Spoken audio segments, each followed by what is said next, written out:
The graduation address gives us the opportunity to hear from a distinguished member of our alumni community. And we're very fortunate today that the address will be delivered by Mrs. Fran Reddan. Ms. Reddan is the principal of Mentone Girls Grammar. Under her leadership, the school has achieved a world-class reputation as a leader in educating and empowering the next generation of women. Initiatives including international partnerships, global citizenship, advanced STEM curriculum and the award-winning Enterprise Academy are testament to her vision and commitment to innovation. With more than 25 years' experience in the education sector, Ms. Reddan's influence has been felt across all educational sectors. Beginning her career as a teacher of French and maths in the independent sector, she went on to amass teaching experience from prep through to year 12 in co-educational, all-girls and tertiary settings. Ms. Reddan has held leadership positions in schools as well as serving on several cross-sectoral boards, including as President of the Alliance of Girls' Schools Australasia, the peak advocacy group for girls' education. An outstanding educator, achieving excellent results, she is a creative and strategic thinker with an exceptional understanding of the importance of effective stakeholder management to the creation of a quality school environment. Ladies and gentlemen, I have much pleasure in inviting Ms. Fran Reddan to deliver today's graduation address.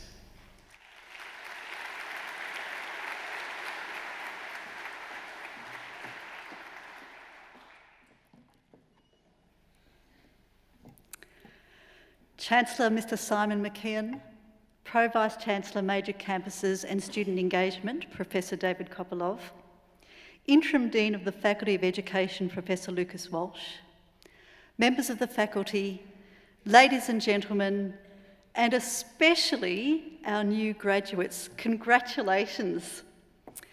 There are few moments that make me prouder than when I welcome new colleagues, my fellow educators, into the profession. I hope you're proud. Just take a moment to savour that feeling. It's a sense of achievement, a feeling that you're capable and that you count. That's what you want for your students. And to all the parents and supporters here, your graduate, one of Australia's educators, has entered one of the best professions in the world. It's challenging, so how fortunate that they've had your backing and the expertise and backing of the academics and professionals at Monash University, one of Australia's top unis.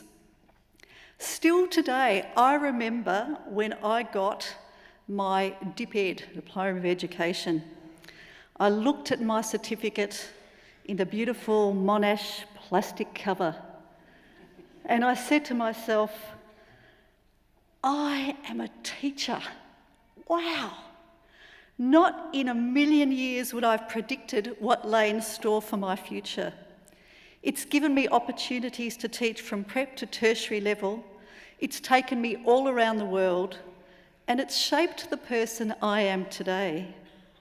It's challenged me to keep learning, to have fun, to care, to create, and to be authentic and accountable.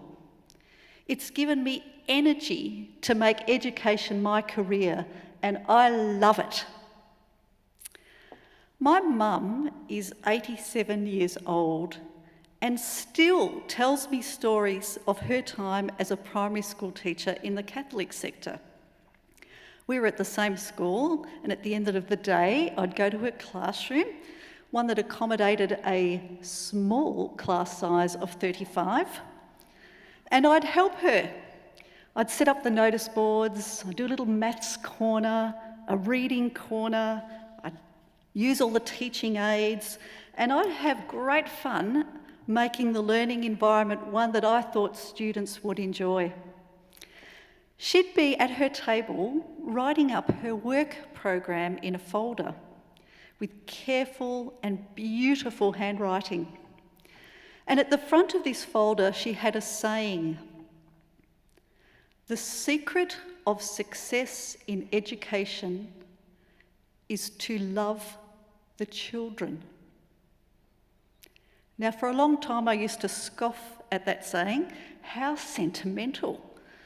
I thought that professional educators didn't dwell on the L word, but little did I know that years later, I would appreciate the wisdom in those words, and that they would form an important part of my educational philosophy as a teacher and as a principal. So, after nearly 30 years of experience of teaching and leading, of employing teachers, of mentoring aspiring and practicing school leaders, what have I learnt that can be of practical use to you when you go into your school tomorrow? Where do your opportunities lie?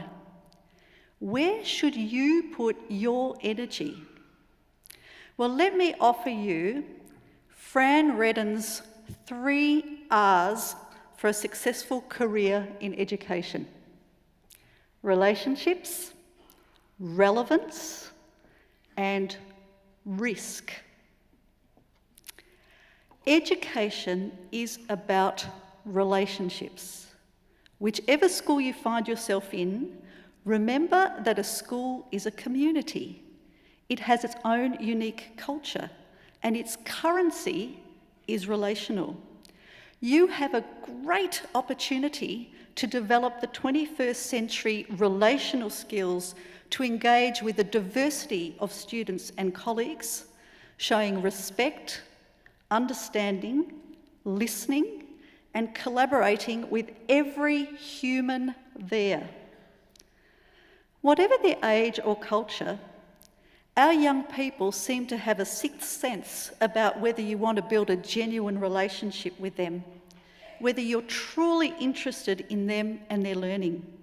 They notice everything: what you wear, how you react to their challenging behaviour, how you speak to them. Do they matter? Or is your subject what matters more? Students also notice how you speak to all the other people in a school, from their peers to the principal, the people in the canteen to the cleaners, and to those of different cultures. What you say and how you say it matters. It's true that every time we put people together, things get hard. Relationships take work. And teaching is dynamic. It takes a lot of emotional energy. Mentors can really help you, those inside and outside your school. So make it a priority to find mentors for feedback and support. Now, this is something I had to learn at the beginning. In my early days, I thought I was pretty good. Went to Monash. I was handpicked for my first job. I was very conscientious. And I remember meeting with my first appointed mentor, who kindly said that she'd be on hand to help me when I made mistakes. And I had the audacity to say to her, "Mistakes? What mistakes?" I soon learnt that I didn't know everything and that you make many, many mistakes.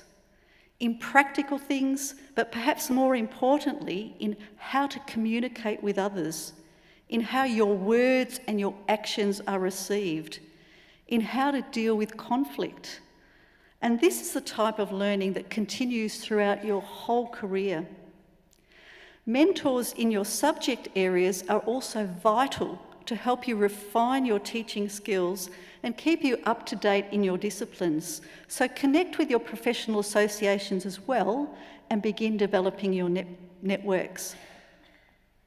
It takes time to hone your practical and people skills to make them effective with real people, in real schools, with all the messiness and emotion that you find there. Cultivating good, trusting relationships helps you learn and gets you through those times when you feel overwhelmed with the messiness of it all. The second R is relevance.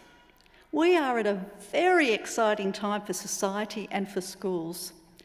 The fourth industrial revolution has given rise to the new world of work for us and for our students.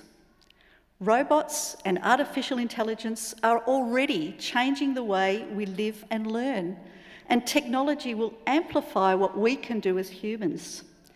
You are so well placed to be part of adapting and shaping the future with and for our young people in a way that makes you and the learning relevant. Now just think about this for a minute. Our Year 7s today will be graduating from school in 2024 and launching their careers in 2029. And our youngest students in kinder at age 3 will be graduating from school in 2036. If we're preparing students for 2036, our emphasis on humans needs to be at the forefront of our thinking. What is their lived experience? How can we respond to their needs? How can we solve pressing problems together? Research also tells us that at work, at home, and in the community, people will need a deep understanding of how others think, whether as scientists or artists, and how others live in different cultures and traditions. I was in London last month at a summit for international schools and international universities, and we were discussing how we can work better together to help students make the transition from school into uni. Unis want students who are entrepreneurial in spirit, global citizens who can think for themselves and manage their own well-being. Well, employers want that too. We will still need teachers, but they'll be the ones who can continually adapt to our new world of educational work. So think of yourselves as more than subject matter experts. Think of yourselves as curators of learning opportunities, learning designers, and especially collaborators with students, colleagues, and the business world.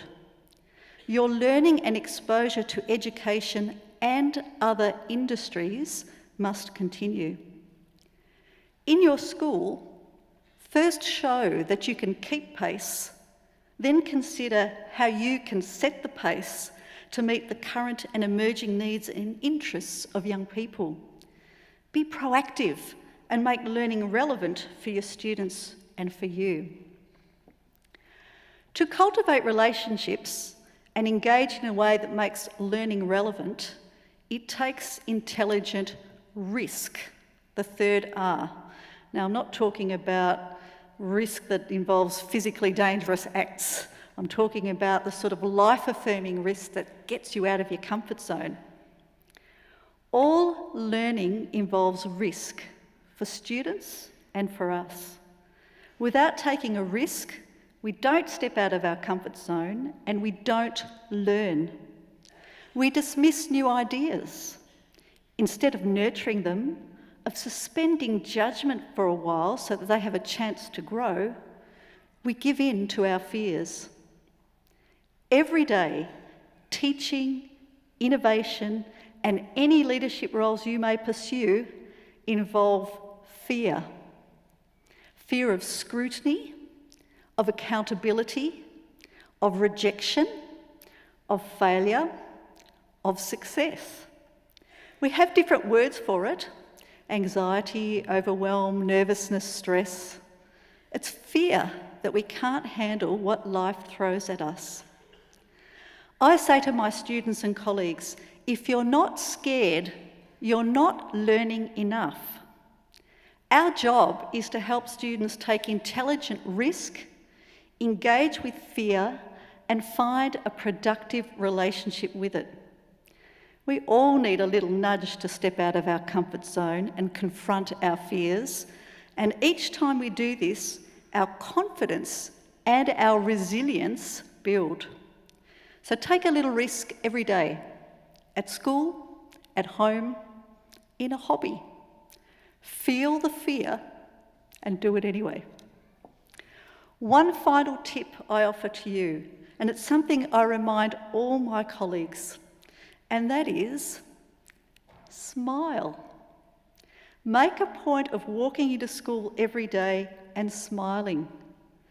Students notice if you come to school grumpy, and if they see adults who come to school and never smile, they wonder, what's the point of growing up? Today, we hear so much about mental health issues, about how teaching is hard, how little educators get paid, how challenging some students and parents are. Even teachers themselves, in moments of tiredness and frustration, can be negative about their work. But whether you like it or not, you are so much more than someone who marks your students' exams. You are their example.